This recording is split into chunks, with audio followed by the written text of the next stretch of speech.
When I spotted a soggy slice of cake drifting in my hot tub and Karen's bikini top draped over my rose trellis like some twisted victory flag, I didn't shout. Didn't even flinch. I headed straight to the garage, grabbed the industrial pool dye I use for leak detection, and muttered, "Let's see how she feels about turning Smuff blue." And no, this isn't a sitcom. This is exactly what happens when a wannabe HOA led by Karen tries to play sheriff in the wrong zip code. Yep, freeze frame. That's me, the guy she tried to steamroll with rules that didn't apply. The same guy whose private well Karen tapped into for her illegal irrigation setup. My revenge? Let's just say her daisies got a taste of sewer water. But let's rewind a bit. Because this didn't kick off with dive bombs and sewage sabotage. It all started with hummingbirds. I was on my porch, sipping coffee, watching the feeder I'd hung when I moved in 5 years ago. That's when she showed up. Karen, pastel pink jogging suit, clipboard gripped like a baton, sunglasses perched like a tiara. Her smile? All teeth, zero warmth. "Hi there," she said in this syrupy voice that made my stomach knot. "We're starting a homeowners association. Isn't that exciting?" She clearly didn't know, or didn't care, that my house sat outside her neighborhood boundaries. My land wasn't part of their HOA. No dues, no rules, no mailbox inspections. And that's how I liked it. I told her nicely, "Thanks, but I'm not interested." She chuckled, tapping her clipboard. "That's fine. For now. But we believe in unity. We're all in this together."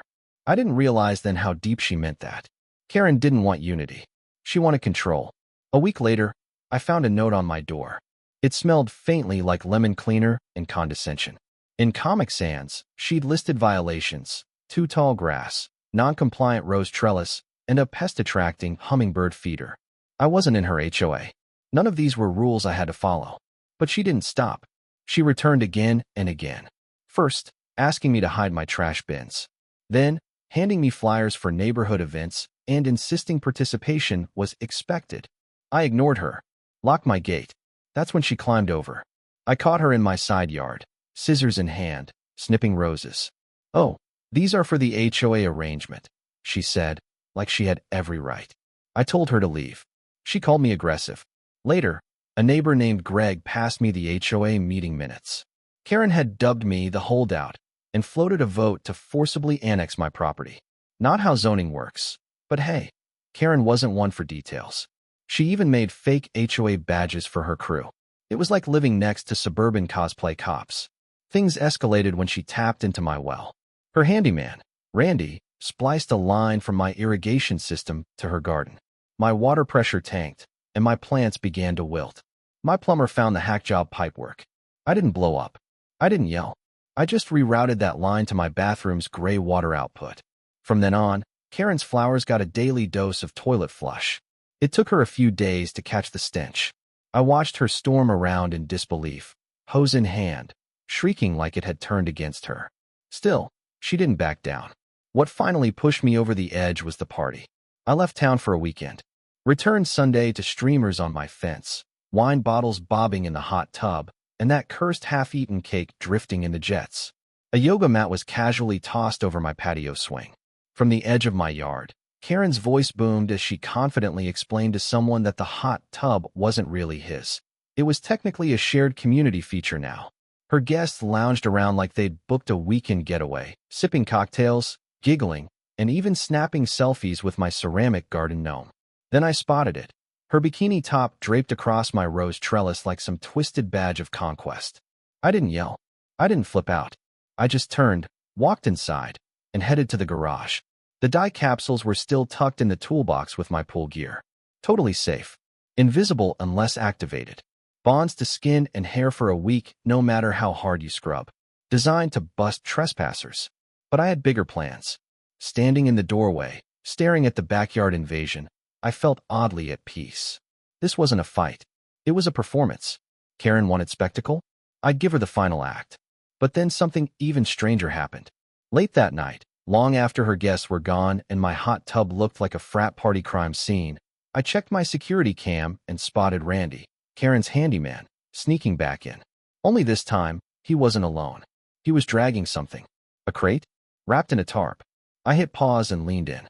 Suddenly, my plan for petty justice took a back seat. What was Karen hiding in my yard at 2 a.m.? And why did Randy have bolt cutters?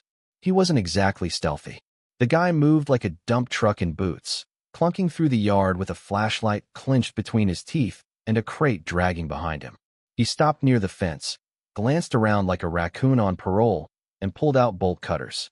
Then he knelt by the electrical box near the hot tub.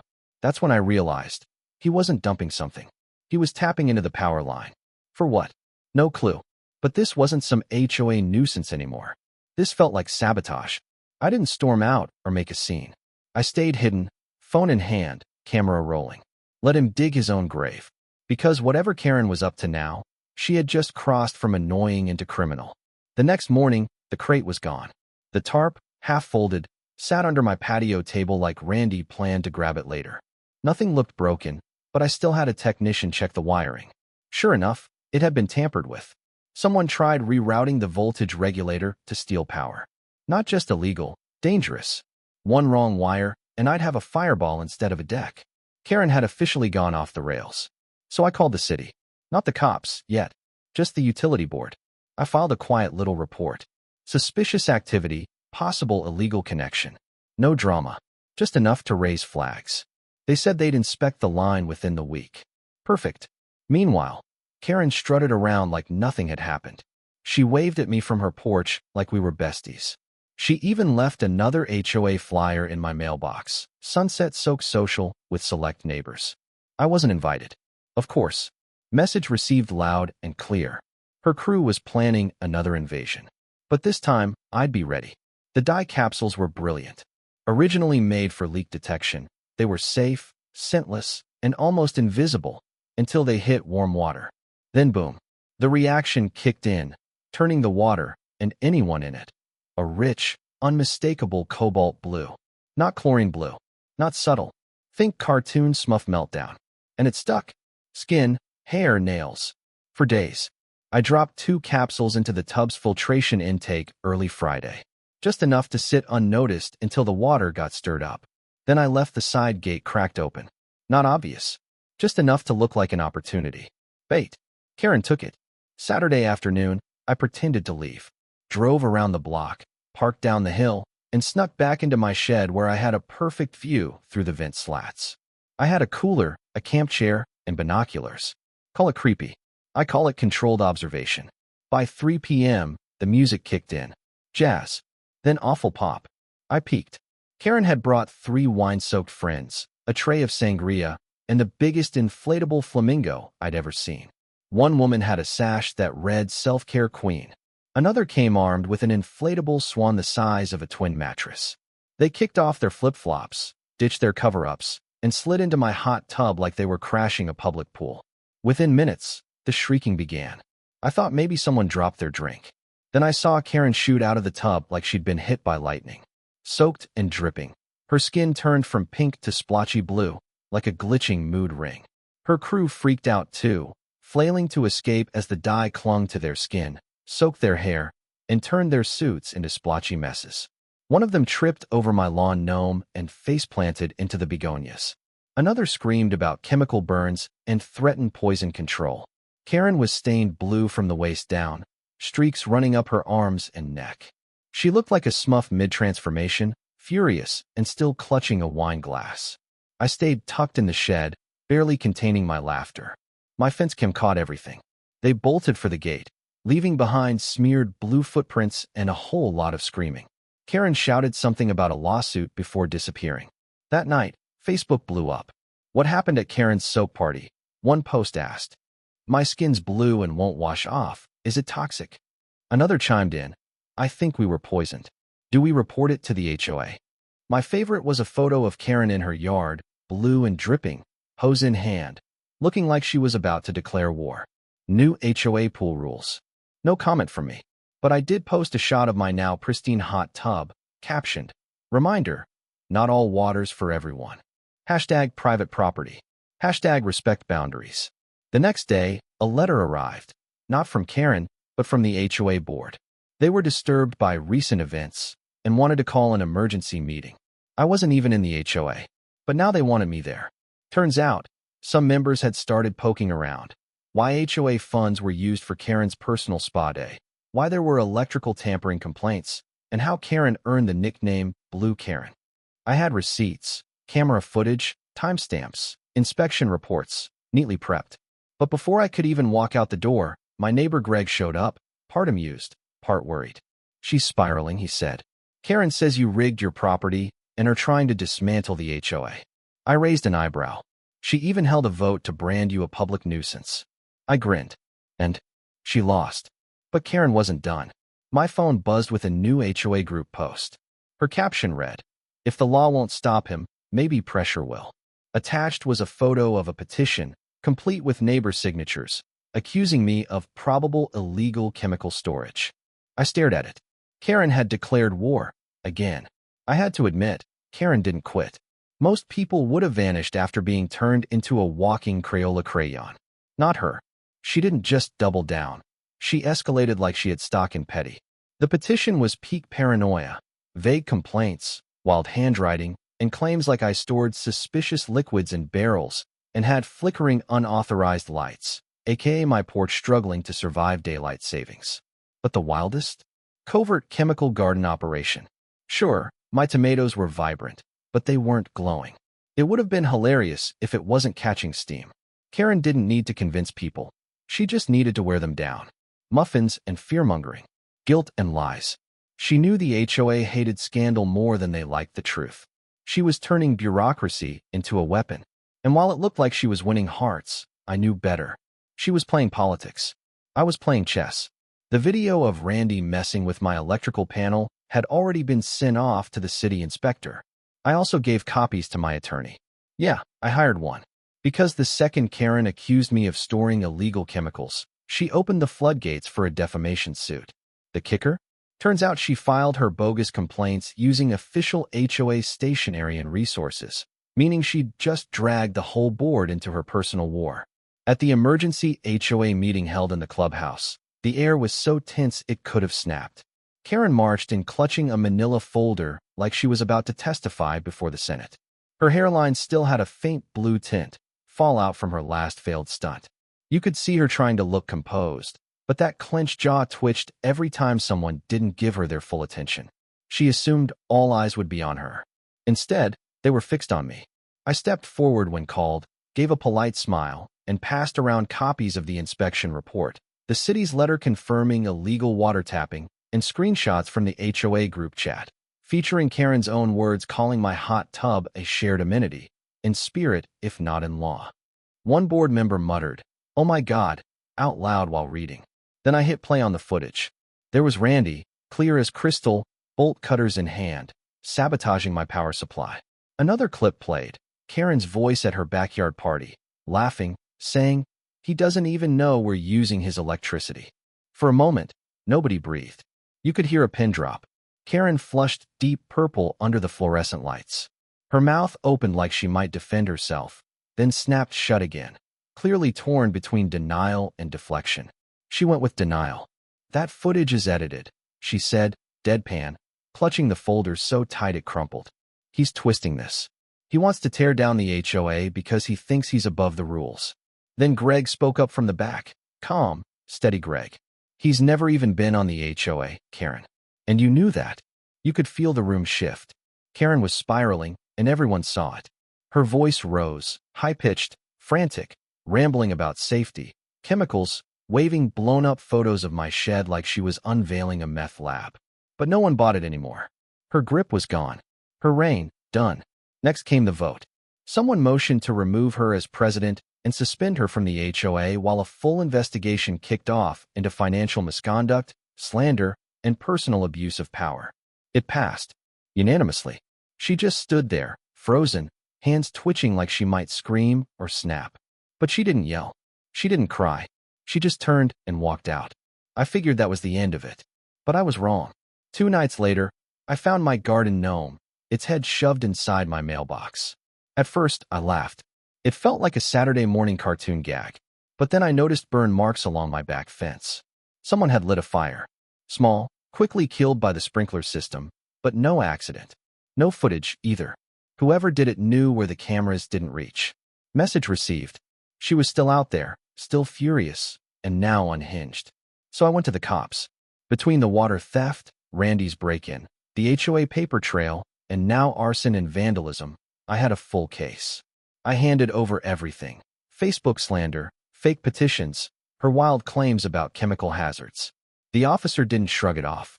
They filed a formal report. Karen got hit with a restraining order. Randy got a cease and desist. And just like that, the line was drawn in permanent ink. That week, I installed new cameras, no more blind spots. Reinforced the shed. Upgraded the fence. Every morning, I walked my property sipping coffee, calm, like a guy who knows every weak point in the local tyrant's strategy. Karen disappeared from public life. Her porch stayed dark. Her car? Gone. Some say she ran off to a spa to detox the scandal. Others say her attorney told her to disappear till things cooled off.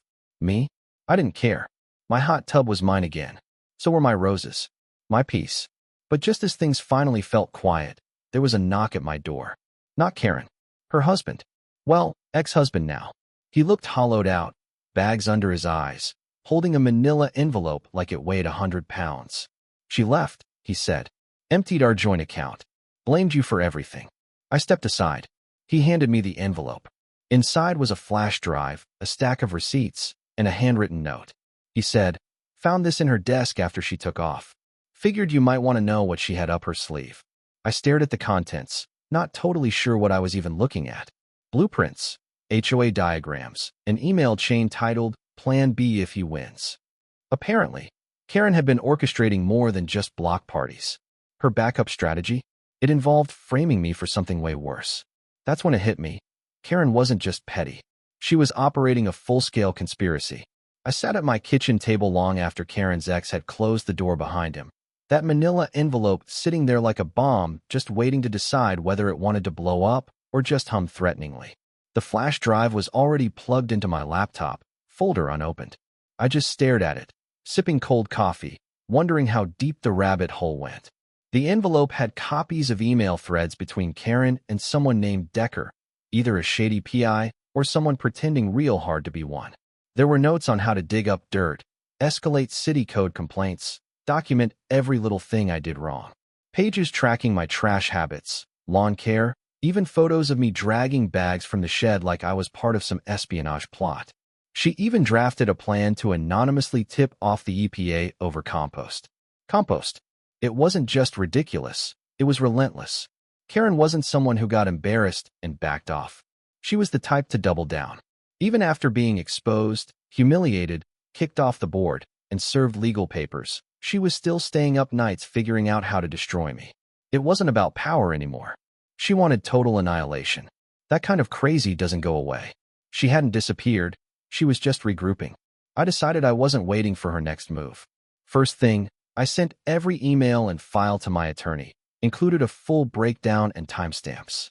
He called back inside an hour, half impressed, half rattled, and said what we had was now legally considered conspiracy to defame. Add in the fake petition, trespassing, and that federal agency stunt. We had enough to take it criminal, not just civil. Then I did something I didn't think I would. I posted about it, not the flash drive stuff, that was court only, but a calm, detailed, bullet-pointed statement in the HOA Facebook group. No insults, no sarcasm, just plain facts, backed with evidence. I ended with one line. Let this be a reminder. Silence doesn't mean surrender. The post exploded. People who'd backed Karen started publicly backing off. One woman said she only signed her petition because Karen showed up with cookies and said I'd threatened her cat. Another posted, "Didn't realize how deep this went." I'm sorry. Even Randy's cousin chimed in. Dude's been cracked for years. Shouldn't be near a hammer, let alone a neighborhood board. The next day, knock at the door. It was Greg, this time with a blueberry pie, of all things. He handed it to me with a sheepish grin and said the HOA board had voted unanimously to grant me a permanent exemption from any future attempts at incorporation, annexation, or neighborhood enforcement. They even wrote an apology letter, which I proudly framed and hung right inside my shed, next to the breaker box Karen tried to tap for power. Just like that, peace settled in. Real peace. The kind where you wake up without a sticky note on your door, where your mailbox stops vomiting passive-aggressive garden gnome heads. My hot tub was finally mine again, clean, quiet, and blissfully Karen-free. But even as things calmed down, I couldn't quite shake the feeling it wasn't totally over. Karen hadn't been arrested. She hadn't really paid the price. Sure, she lost power, face, maybe even her marriage. But people like her? They don't quit. They morph. They show up later with fresh haircuts and a crock-pot of lies. That suspicion was confirmed when my lawyer called. Karen had reappeared. New neighborhood. New HOA in the making. Same exact tactics. Within days, she was already talking property values and bylaws. My attorney said we should keep pressing the lawsuit. Make sure she didn't get to start over like nothing happened. I agreed. Not out of revenge, but because folks deserved to know who they were handing power to before it turned toxic. Then came the final twist. A few weeks later, I got a letter from the city. Not a ticket. Not a citation. It was a commendation. Apparently, the video I turned in kicked off a full-blown audit of HOA operations across a bunch of subdivisions. Turned out Karen had her fingers in way more pies than anyone guessed. Her little twilight-soaking sessions had racked up more violations than a booth selling expired fireworks. And once word got out, other folks started speaking up. Past neighbors, a gardener she ghosted on payments, a pool tech she blamed for algae after she dumped red wine in the deep end. For a second, I thought about organizing a survivor's circle. Instead, I fired up the grill. Invited over the neighbors I actually didn't mind. Greg came, naturally, holding yet another pie. A few others brought over coolers, camp chairs, and something that felt a whole lot like peace. The hot tub just hummed quietly in the background, finally not the center of chaos. Someone joked about tinting the drinks blue in Karen's memory. I raised a glass to that. Later on, someone asked if I planned on selling now that the circus had left town. I glanced around. At the lawn, the gnome with a patched-up head, the trellis cleared of swimwear, and shook my head. This place was mine. I'd fought for it, held the line, and practically baptized it in chlorinated revenge. Before turning in, I wandered back to the tub for one last soak. Steam rose up into the crisp night, stars blinking quietly above, cicadas buzzing in the trees. I eased into the heat, letting it melt away whatever tension was left, a grin playing on my face. Karen was history. The HOA had been knocked down a peg. And for once, peace held. Until the motion sensor kicked on. Someone stood by the gate. But this time, I didn't flinch. I'd wired in a new speaker system. And as the shadow froze under the spotlight, my voice boomed from the fence post. Warning. This property's monitored by cameras, chemical deterrents, and one exhausted homeowner who's got no patience left. The figure bolted. I leaned back into the jets, smiling, already thinking which dye I'd test next time. Maybe green. Or purple. Just for kicks.